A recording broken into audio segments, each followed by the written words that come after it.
नमस्ते. Excellence MPSC Yogesh Shelar या online प्लॅटफॉर्मवर मी राहुल धुमाळ तुमचं पुन्हा एकदा स्वागत करतो. आपण जी क्वेश्चन पेपर सिरीज सुरू केलेली त्यातलं आता काय आपण याच्या आधीच्या पार्टमध्ये रायगड पोलीस भरती 2021चा पेपर पाहिलेला जो 2023 रोजी झालेला होता. त्याचा आपण अर्धा भाग पाहिलेला आहे. आता अर्धा भाग आपण या सेशनला पाहणार आहोत. तर बघा, जास्त वेळ न घालवता आपण काय करूयात, थेट आपल्या आजचा जो टॉपिक आहे म्हणजे रायगड पोलीस शिपाई भरतीचा त्याच्यावर जाऊया. त्याच्या पहिलं उदाहरण बघूया. काय आहे पहिलं उदाहरण? तर बघा, पहिलं उदाहरण आपल्याला काय सांगतंय? पहिलं उदाहरण आहे आपलं वेन डायग्रामवर आधारित तर्क आणि अनुमान या चॅप्टर खाली. तर काय सांगितलंय? विधानं दिलेले आहेत आपल्याला इथं आणि काही अनुमान दिलेत आणि त्यातलं काय काय बरोबर आहे हे विचारले. तर काय विचारले त्यांनी? काही झाडे जीप आहेत सांगितले. दुसरं विधान दिले सर्व जीप दगड आहेत. आता आपण हे कसं तयार करणार? तर बघा, सर्व जीप दगड आहेत. मग आधी आपण काय करतो, एक जे सर्व सांगितले सर्व जीप ते आपण आधी काढतो. मग काय, हे झालं आपलं जीपचं वर्तुळ, त्याला मी जे नाव देतो बघा. हे झालं आपलं जीपचं वर्तुळ, हे जे. त्यानंतर दुसरं वर्तुळ काय येईल? काय आपल्याला सांगितले? सर्व जीप दगड आहेत. मग त्याच्या भोवती दगडाचं वर्तुळ येईल बघा. हे झालं आपलं दगडाचं वर्तुळ, त्याला आपण डी नाव देऊयात. तर दगडाचं वर्तुळ झालं आपलं, हे झालं डी. त्यानंतर बघा, आता काय सांगितले पहिल्या वाक्यात गेल्यानंतर आपल्याला, तर काही झाडे जीप आहेत. आता जीप कुठे? आत. आणि त्यांनी काय सांगितले आपल्याला? काही झाडे जीप आहेत. मग आपण जीप, ज्या वर्तुळाला जीप आहे तिथं आपण काय करणार? छेद देऊन दुसरं वर्तुळ काढणार. मग काही झाडे जीप आहे म्हटल्यानंतर बघा, वर्तुळ कसं येईल? तर आपले हे असं येईल. मग ही झाली आपली काय काय झाडे झाली. हे वर्तुळ झालं आपलं झाडांचं, त्याला आपण झेड नाव देऊयात. आता मग आपलं काय, एकदा काही वेन आकृती आपल्याला तयार करायला जमली की आपण कुठं जाणार आहे? आपल्या अनुमानात, बरोबर. आता काय काय दिलंय बघायचं. पहिलं काय दिलंय? काही झाडे दगड आहेत. आता दगड कुठे? आपलं वर्तुळ दगड हे आहे. झाडांचं वर्तुळ कुठे आहे? दोन्ही वर्तुळ एकमेकांना छेदतात का? तर छेदतात. इथं दिलंय बघा, काही झाडे आलेले आहेत दगडात. तर मग पहिलं स्टेटमेंट आपलं काय असणार आहे? बरोबर आहे. दुसरं बघा काय सांगितलंय? काही दगड झाडे आहेत. आता कुठे? दगड इथं आहे, झाडे इथं आहेत. सेम आहे, फक्त काय उलट स्टेटमेंट दिले. मग काही दगड झाडे पण असणार आहेत, दोन्ही वर्तुळ एकमेकांना छेदून जात आहेत थोड्या प्रमाणात. मग दुसरं स्टेटमेंट सुद्धा बरोबर आहे. तिसरं आता बघा स्टेटमेंट काय? सर्व दगड जीप आहेत. आता दगड कुठे आहेत? दगड हे जीप वर्तुळाच्या बाहेर आहे. मग सगळे दगड जीप कसे येतील? तर नाही येणार. तर सगळे जीप दगड येणार. मग हे तिसरं स्टेटमेंट चुकीचं ठरतं. आणि चौथं स्टेटमेंट काय दिले? काही जीप दगड आहेत. काही जीप दगड आहेत. तर इथं काही नाही पाहिजे, तर काय? सर्वच्या सर्व जीपच दगड आहेत. म्हणून चौथं सुद्धा स्टेटमेंट चुकीचं ठरतं. जरी आपल्याला वाटलं की आहेत की काही, तर आपल्या स्टेटमेंटमध्येच काय दिलंय की सर्व जीप हे काय आहेत? दगड आहेत. तर मग आपलं काय उत्तर येणार? फक्त स्टेटमेंट 1 म्हणजे अनुमान 1 आणि 2 बरोबर. उत्तर क्रमांक 1, पर्याय क्रमांक ए. इथं काय आहे? फक्त आपल्याला वेन डायग्राम कशी काढायची हे जमलं की आपल्याला हे जमतंय. एवढी सिंपल आकृती होती जी आपण काढू शकत होतो. पुढच्या उदाहरणाला जातोय बघा आपण.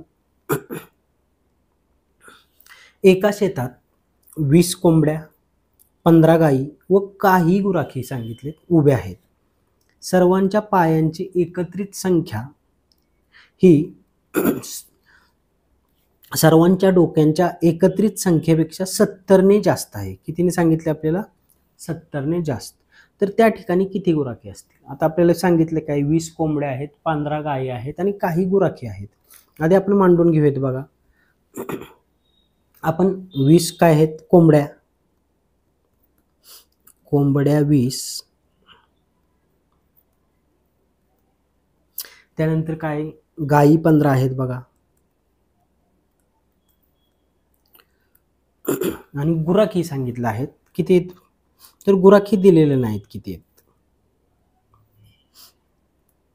मग आपण गुराखी X मानूयात, बरोबर. आता ह्यांचं काय सांगितलंय त्यांनी? सर्वांच्या पायांची एकत्रित संख्या म्हणजे बेरीज पायांची त्या सर्वांच्या डोक्यांच्या एकत्रित संख्येपेक्षा 70ने जास्त आहे. आता आपल्याला माहिती आहे त्यांची डोकी किती असणार आहेत. तर ह्यांची डोकी आपण मांडूयात पहिले. किती येणार आहेत ह्यांची? जर डोकी बघा, 20 कोंबड्या आहेत म्हणल्यावर जेवढ्या कोंबड्या तेवढी डोकी 20 अधिक गायी 15 आहेत म्हणल्यावर 15 डोकी 15 अधिक गुराखी किती आहेत एक्स म्हणजे त्यांची डोकी पण एक्स म्हणजे एकूण डोकी किती झाली एक्स अधिक 20 आणि 15 35 ही झाली डोकी बरोबर. आता आपल्याला पुढचं स्टेटमेंट काय सांगितलंय त्यांनी त्यांच्या पायांची संख्या ही एकत्रित डोक्यांची संख्या आहे ती 70 जास्त आहे डोक्यांच्या संख्येपेक्षा. मग पायांची संख्या जर 70 जास्त असेल डोक्यांच्या संख्येपेक्षा तर आपण कसं मांडू शकतो हे तर बघा आपण थेट मांडू शकतो. आता आपल्याला माहिती आहे जर कोंबड्या 20 असतील तर त्यांचे पाय किती असतील कोंबड्यांचे पाय मग 20 गुणिले 2 बरोबर अधिक गायी 15 असतील तर गायीला एका पायी 4 असतात आपल्याला माहिती आहेत मग गायीचे पाय किती 15 गुणिले 4 अधिक गुराखी एक्स आहेत गुराखी म्हणजे माणूस असणार माणसाला पाय 2 मग त्याचे पाय किती झाले एक्स गुणिले 2 बरोबर ह्यांचं काय सांगितलं आपल्याला एकूण डोक्यांच्या संख्येपेक्षा 70 जास्त आहेत. मग हे आपण असं म्हणू शकतो का आपल्याला माहिती आहे एकूण डोके किती आहेत एक्स अधिक 35 मग एक्स अधिक 35 अधिक 70 कारण 70 पाय जास्त आहेत हे झालं आपलं समीकरण. आता हे फक्त समीकरण काय आपल्याला सोडवायचं एकदम तर मग किती बघा झाले 20 दुने 40 हे आपण एका स्टेपमध्ये पण मांडू शकतो पण आपल्याला कळायसाठी आपण जास्त स्टेप करतोय बघा 15 अधिक 15 गुणिले 4 60 आणि अधिक 2 एक्स एक्स गुणिले 2 बरोबर. आता 35 आणि 70 105 म्हणजे एक्स अधिक 105 हे झालं आपलं एकदम सिंपल समीकरण.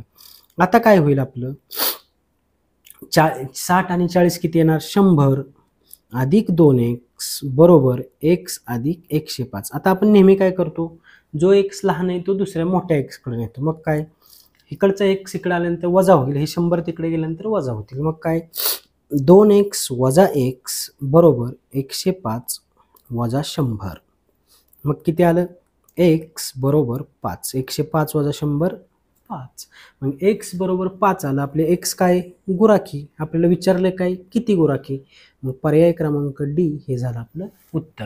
इथं काय फक्त आपल्याला मांडायचं कसं एवढं कळलं की झालं का डोकी कोणाची किती असतात पाय कोणाला किती असतात एवढं एक साधं बेसिक सेन्स असला आणि मांडायचं कसं की 70 जास्त दिली ही मांडणी जमली की आपल्याला उत्तर जमलं. पुढे जातोय बघा आपण एका पिशवीत 12 सोडून सर्व निळे 21 सोडून सर्व काळे 20 सोडून सर्व लाल 19 सोडून सर्व हिरवे चेंडू आहेत. पिशवीत जर 4च रंगाचे चेंडू असतील तर त्या पिशवीत एकूण किती चेंडू आहेत असं विचारले. मग आता चेंडूची संख्या इथे दिली का किती तर नाही दिली आपल्याला एवढे सोडून हे एवढे सोडून ते हिरवे निळे असं दिलं. मग आपण जर चेंडूंची संख्या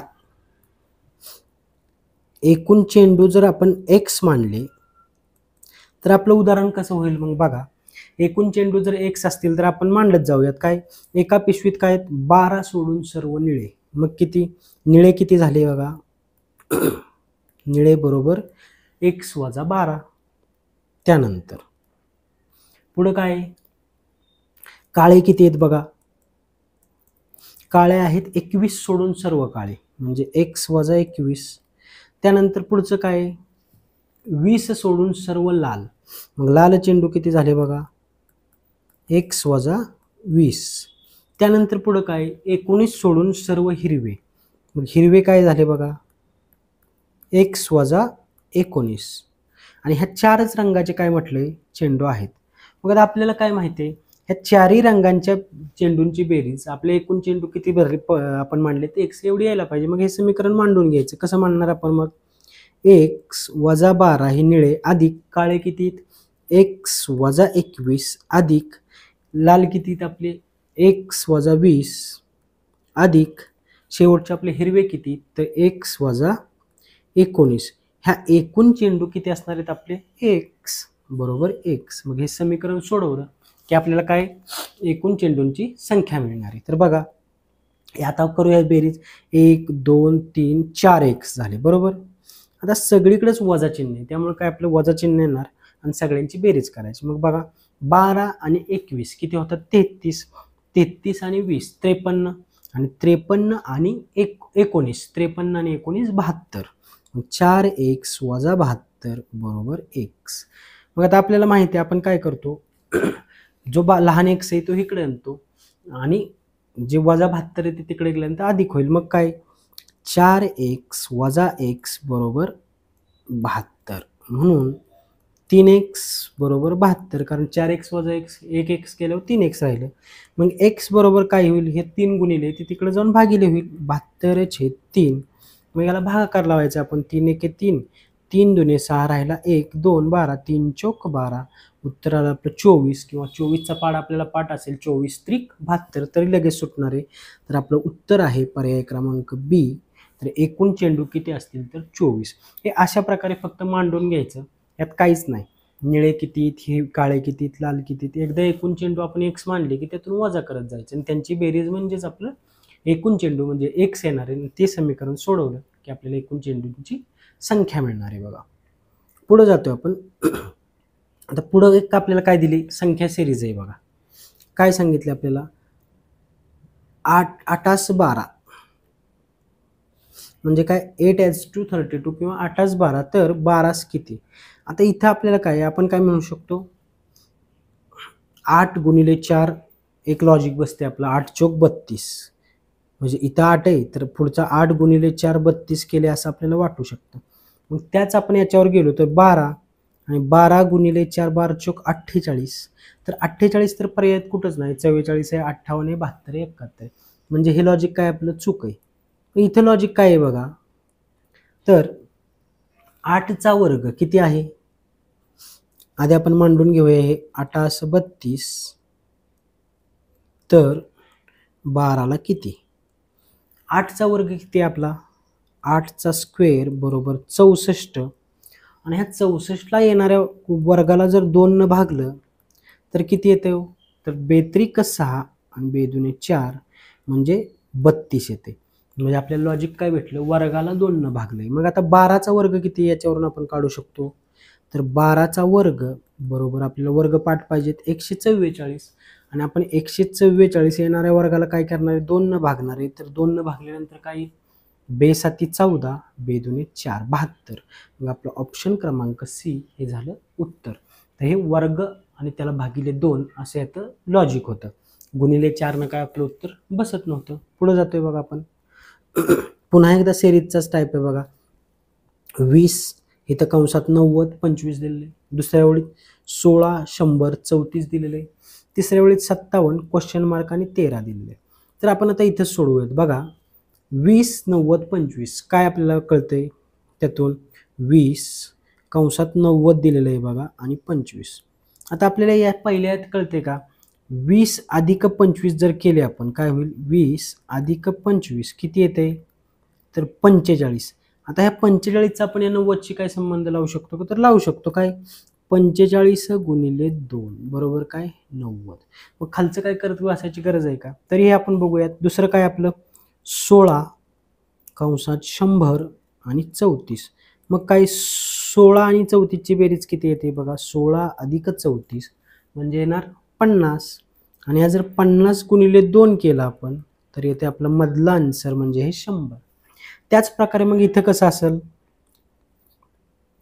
57 कंसात आहे आपला क्वेश्चन मार्क 13 मग काय 57 अधिक 13 म्हणजे किती झालं आपलं तर ते झालं 70. मग 70 म्हणजे ह्या 70ला काय करतोय आपण गुणिले 2 70 गुणिले 2 बरोबर आलं आपलं 7 दुने 14 म्हणजे 140 हे येणार आपलं उत्तर. तर ते आहे आपलं पर्याय क्रमांक डी हे झालं आपलं उत्तर. एकदम सिंपल लॉजिकवर होतं. काय होतं बाजूच्या संख्यांची बेरीज करायची होती त्याची दुप्पट मध्ये मांडलेली बेरीज करून एवढं सिंपल लॉजिक होतं ते आपण पाहिलं. पुढे जाऊया आपण बघा पुढं पण एक सिरीजच दिली बघा काय दिलं 1/2 1 3/2 2 5/2 3 7/2 4 आणि पुढे विचारले म्हणजे काय झालं आता इथं बघा आपण मांडून घेऊयात आधी काय 1/2 त्यानंतर 1 त्यानंतर 3/2 त्यानंतर 2 त्यानंतर 5/2 त्यानंतर 3 नंतर 7/2 नंतर 4 आणि आता पुढं काढायचं आपल्याला. तर याच्यावरून आपल्याला काय कळतंय 1/2 म्हणजे किती अर्धा, अर्ध्यानंतर किती आहे 1, 3/2 म्हणजे किती दीड, दीड नंतर 2, 5/2 म्हणजे अडीच, अडीच नंतर 3, 7/2 म्हणजे 3.5 आणि 3.5 नंतर 4, 4 नंतर मग 4.5 म्हणजे किती यायला पाहिजे आपलं, तर 9/2 हे आपलं असायला पाहिजे उत्तर. मग इथे 9/2 कुठं आहे का, तर नाही इथं आहे, पण बघा काय पर्याय आहे आपला 4 × 1/2 म्हणजे 2 चौक 8 आणि 1 9 म्हणजे वेगळ्या फॉर्ममध्ये दिले, त्याला आपल्याला सरळ रूप देता आलं पाहिजे. हे झालं आपलं उत्तर. पण आता हे जर आपल्याला लक्षात येत नसेल तर तुम्ही फक्त इथं नुसतं जर लक्ष दिलं ना, छेदाला सगळीकडे 2 आहे बघा, इथं 2 आहे, इथं 2 आहे, इथं 2 आहे, इथं 2 आहे. मग एकाडे एक छेदाला 2 आहे म्हणजे आपल्या आन्सरमध्ये पण छेदाला 2 पाहिजे, असा पर्याय एकच होता बी. तर हे आपलं उत्तर आहे. तर आपण पुढे जातोय बघा. पुढचं काय आता आपल्याला स्क्वेअर दिला एक चौकोन, त्यात वेगवेगळे अंक दिलेत. आता बघा ह्या अंकांवरून आपल्याला काय समजतंय बघा, 1, 4, 9, 25, 16, 49, 36, 81 काय आहेत ह्या, तर सगळ्याच्या सगळ्या वर्गसंख्या आहेत बरोबर. मग आता बघा आपण जर इथं पाहिलं काय, 1चा वर्ग 1, 2चा वर्ग 4 मांडूनच घेऊयात आपण बघा, 1चा वर्ग दिलाय तिथं 1, 2चा वर्ग दिलाय 4, पुढं काय 3चा वर्ग दिलाय आपल्याला, 3चा वर्ग 9, अजून काय दिलंय 4चा वर्ग दिलाय, 4चा वर्ग 16, इथं 5चा दिलाय बघा, 5चा वर्ग 25, त्यानंतर पुढं बघा अजून काय दिलं, इथं 6चा पण दिलेला आहे, 6चा वर्ग 36, अजून बघा इथं 49 दिले, तो कशाचा वर्ग आहे 7चा वर्ग 49, त्यानंतर थेट 81 दिले, म्हणजे इथं 8चा वर्ग दिलेला नाही, 9चा वर्ग 81. मग आपल्याला इथं कळते राहिलं काय फक्त या चौकोनात, तर 1 ते 9 पर्यंतचे वर्ग दिले, त्यातला फक्त 8चा वर्ग दिला नाही, 8चा वर्ग 64 हे असणारे आपलं उत्तर. पर्याय क्रमांक बी हे उत्तर. फक्त काय इथं दिले 1 ते 9 संख्यांचे वर्ग चौकोनात दिलेत, त्यात फक्त आपल्याला 8चा वर्ग दिला नव्हता, तो आपल्याला कळला लगेच. पुढे जातोय बघा. पुढं आता आहे आपली अल्फाबेटची सिरीज, काय डी, टी, जे, झेड आणि क्वेश्चन मार्क, पुढं काय क्यू, जी, डब्ल्यू, एम क्वेश्चन मार्क. आता ही सिरीज पहिल्यांदा लिहून घेऊयात आपण बघा, पहिली सिरीज लिहून घेऊयात बघा, काय आहे पहिली डी, टी, जे, झेड आणि क्वेश्चन मार्क. पहिली सिरीज आपण काढण्याचा प्रयत्न करू काय, आणि दुसरी त्याच्या खाली काय बघा लगेच क्यू, दुसरी वेगळ्या कलरमध्ये लिहूयात क्यू, त्यानंतर जी, त्यानंतर डब्ल्यू, त्यानंतर एम आणि क्वेश्चन मार्क बरोबर. आता जर आपण डी, टी, जे, झेडचा संबंध लावा गेलो, आपण म्हटलो डी नंतर जे आहे, डी नंतर जे आहे, जे नंतर मग काय येईल, तर ते तसं बसत नाही. इथे सिरीज बघा कशी दिली, इथं बघा डी तिरकी दिली, डी नंतर जी, जी नंतर जे, जे नंतर यम, मग यम नंतर काय येईल, हे अशी सिरीज आहे पहिली.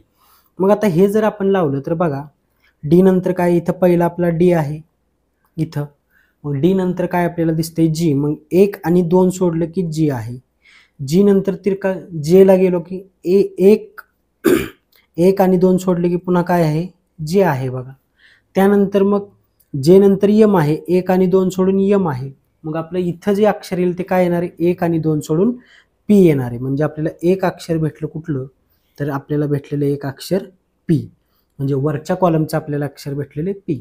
आता खालच्या कॉलमचं काय, तर खालचं पण तसंच आहे बघा, काय तर खालचं बघा काय, इथून बघा क्यू, क्यू नंतर टी, टी नंतर डब्ल्यू, डब्ल्यू नंतर झेड आणि झेड नंतर जे काही येईल ते. मग आता आपण बघूयात कुठं काय आहे, तर आपला क्यू कुठं आहे बघा, क्यू आहे आपला इथं क्यू, क्यू नंतर आहे टी, म्हणजे 2 अक्षर सोडून टी आला, टी नंतर आहे आपला डब्ल्यू, 1 आणि 2 सोडले की डब्ल्यू आला, डब्ल्यू नंतर आहे आपला झेड, मग 1 आणि 2 सोडल्यावर झेड आला, मग खाली क्वेश्चन मार्कला काय येईल, 1 आणि 2 अक्षर सोडल्यानंतर आपला सी येईल, म्हणून आपलं खालच्या कॉलमचं अक्षर आपल्याला भेटलेलं आहे सी.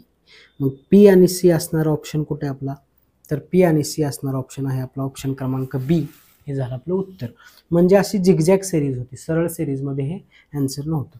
आणि अशी जर आपल्याला एबीसीडी तिथं सुरुवातीलाच काढून ठेवली तर ही असली एबीसीडी अल्फाबेटवरचं उदाहरण कधीही चुकत नाही. आणि ह्या आपण सेशनमध्ये पण अगदी उत्कृष्टरित्या घेतलेली 2 सेशन घेतलेले आहेत आपण अल्फाबेटच्या सिरीजवर.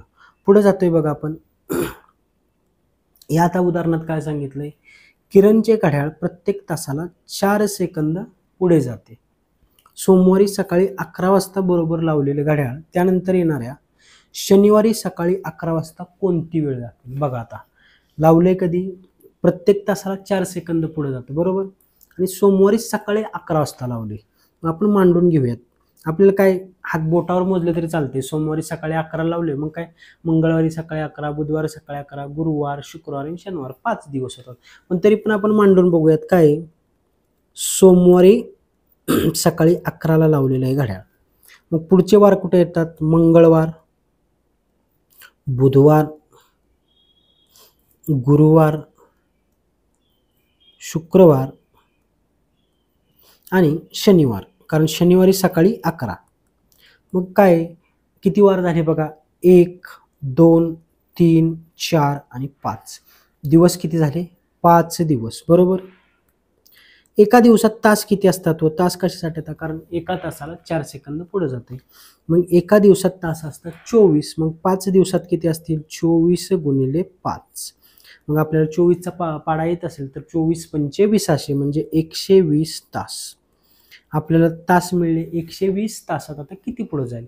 एका सेकंदात किती पुढे जाते ते? 4. एका तासात 4 सेकंद. मग 120 तासात, मग 120 गुणिले 4, मग 4 0 0. डायरेक्ट आपण 12 चोक 48 सुद्धा करू शकतो. 4 दुने 8, 4 एके 4, 480 सेकंद पुढे जाईल बरोबर.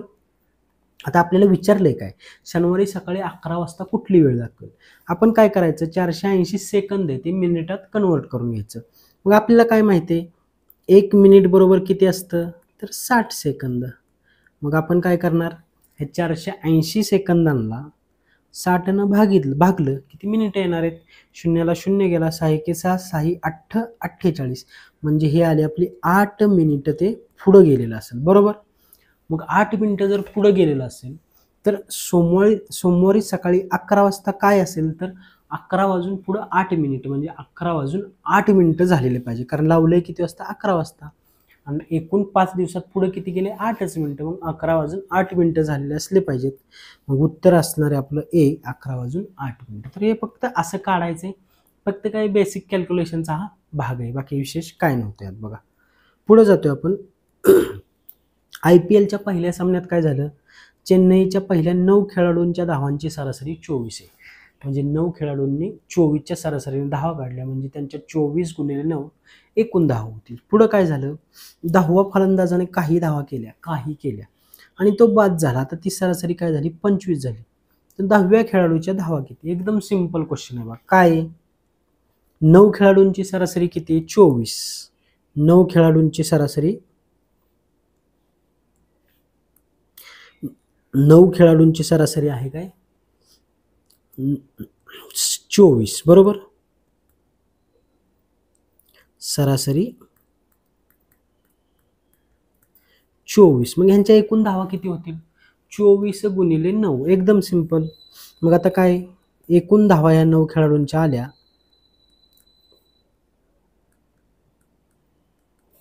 24 गुणिले 9. आता 24चा पाडा 9 पर्यंत येत असेल तर ठीक, नाही तर आपलं काय करायचं, 9 गुणाकार करायचं. सरळ सरळ कसा आडवा. 9 चोक 36चे 6, हातचे आले 3, 9 दुने 18, 18 आणि 3 21, 216 बरोबर. मग ह्या झाल्या 9 खेळाडूंच्या एकूण धावा. आता काय सांगितलंय, 10वा खेळाडू आला आणि त्यानं काही धावा काढल्या आणि सरासरी गेली 25 वर. मग 10 खेळाडूंची सरासरी किती? आता इथं 10 खेळाडू त्यांची सरासरी झाली 25. मग ह्या 10 खेळाडूंच्या एकूण धावा किती झाल्या? तर 25 गुणिले 10. मग 25 10 250 म्हणजे 250. मग या 10 खेळाडूंच्या धावा 250, 9 खेळाडूंच्या धावा 216. हा जो मधला गॅप असेल तो काय असणार? 10व्या खेळाडूने केलेल्या धावा. म्हणजेच 10व्या खेळाडूने केलेल्या धावा आहेत 250 वजा 216. हे एकदम सिंपल वजाबाकी आपल्याला माहिती आहे. 34 16 आणि 34 50 होतात. तरी आपण करूयात. शून्यातून 6 जात नाही, पण आजच्या घेतला 10तून 6 गेले 4, घेतलेला आजच्या इथं 5तून 2 गेले 3, 2तून 2 गेले 0. मग हे 34 धावा काढलेल्या आहेत 10व्या खेळाडूनं. फक्त काय इथं सरासरी या कन्सेप्टचा उपयोग केलेला आहे, बाकी विशेष काय नाही. आपण सरासरी सुद्धा व्यवस्थित घेतले बघा सेशनमध्ये. पुढे जाऊयात आपण. आता इथे एक बघा शब्द दिलाय स्टेशन. हा शब्द असा लिहितात ATSTNOI. तर चेन्नई हा शब्द कसा लिहिला जाईल? तर आपण काय करूयात, पहिल्यांदा शब्द लिहून घेऊयात. काय स्टेशन, मग काय बघा STATIO आणि N. दुसऱ्या रंगात आपण काय करू, स्टेशनसाठी कोणता शब्द लिहिलाय त्यांनी, तर A खाली बरोबर लिहूया TSTNO आणि I हा लिहिलेला आहे स्टेशनसाठी. आता इथं आपल्याला काय कळतंय मग बघा, इथं S आहे, इथं A आहे, या दोघांची अदला बदल झाली. इथं एकाड एक अक्षर तसंच आहे बघा, इथं I आहे N आहे, म्हणजे एकाड एक अक्षरांची फक्त अदला बदल केली. इथं Sच्या जागी A आणलेला आहे, Aच्या जागी S केलेला आहे. इथं बघा आयच्या जागी इथलं N आणलेलं आहे आणि Nच्या जागी इथला I आणलेला आहे. इथं आपण थेट करू शकतो बघा असं. तर ही फक्त अदला बदल आहे, बाकी काहीच नाही. मग आपल्याला काय विचारलंय, चेन्नई हा शब्द कसा लिहिला जाईल? मग सेम आपण लॉजिक वापरून लिहून टाकायचा शब्द. काय आपल्याला दिलाय शब्द, तर CHENNA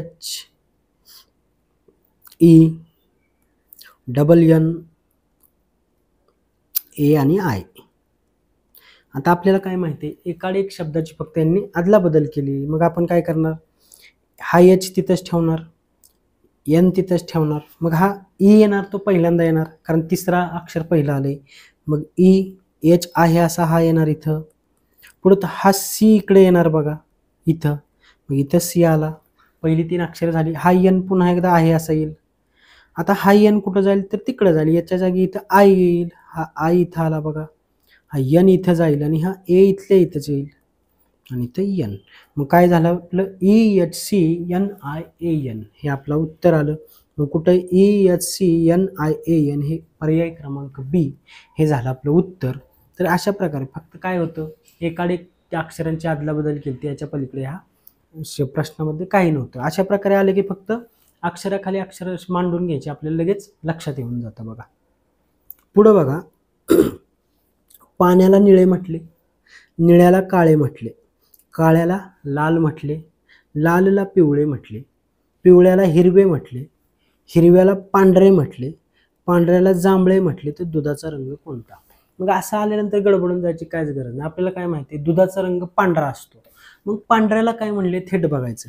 मग पांढऱ्याला काय म्हणले इथं, पांढऱ्याला जांभळं म्हणले, मग आपला दुधाचा रंग येणार जांभळा. उत्तर डी. यांनी भरपूर दिले, पाण्याला निळं म्हटलं, निळ्याला काळं, काळ्याला लाल, लालला पिवळं, पिवळ्याला हिरवं, हिरव्याला पांढरं, पांढऱ्याला जांभळं, तर दुधाचा रंग कोणता? आपल्याला दुधाचा रंग ओरिजिनल माहिती असतो, दुधाचा रंग पांढरा असतो. मग पांढऱ्याला काय म्हणले, ते जांभळं. मग पर्याय क्रमांक डी हे झालं आपलं उत्तर. तर अशा प्रकारे बघा, आज आपण काय बघितलं ह्या सेशनला, राहिलेला आपला रायगड पोलीस भरती, पोलीस शिपाई भरती पेपर 2021 जो 2023ला झालता, त्याचं क्वेश्चन विश्लेषण पाहिलेलं. तर काय करूयात, आपण इथं थांबूयात. क्वेश्चन पेपर आपण वेगवेगळ्या क्वेश्चन पेपरचं विश्लेषण सतत यूट्यूबला टाकतच राहणार आहे. तर तुम्ही यूट्यूब चॅनलसुद्धा जॉईन करा. आपण आता इथं थांबतोय. थँक्यू, धन्यवाद.